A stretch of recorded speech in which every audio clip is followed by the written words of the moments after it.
एक बार भगवान बुद्ध जेतवन विहार में रह रहे थे। भिक्षु चक्षुपाल भगवान से मिलने के लिए आए थे। उनके आगमन के साथ उनकी दिनचर्या, व्यवहार और गुणों की चर्चा भी हुई। भिक्षु चक्षुपाल अंधे थे।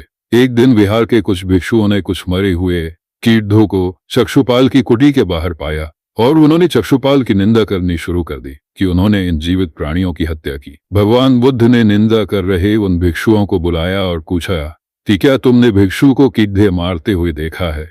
उन्होंने उत्तर दिया, नहीं। इस पर भगवान बुद्ध ने उन साधकों से कहा कि जैसे तुमने उन्हें कीड़ों को मारते हुए नहीं देखा, वैसे ही चक्षुपाल ने भी उन्हें मरते हुए नहीं देखा और उन्होंने कीड़ों को जानबूझकर नहीं मारा है, इसलिए उनकी भर्त्सना करना उचित नहीं है। भिक्षुओं ने इसके बाद पूछा कि चक्षुपाल अंधे क्यों हैं?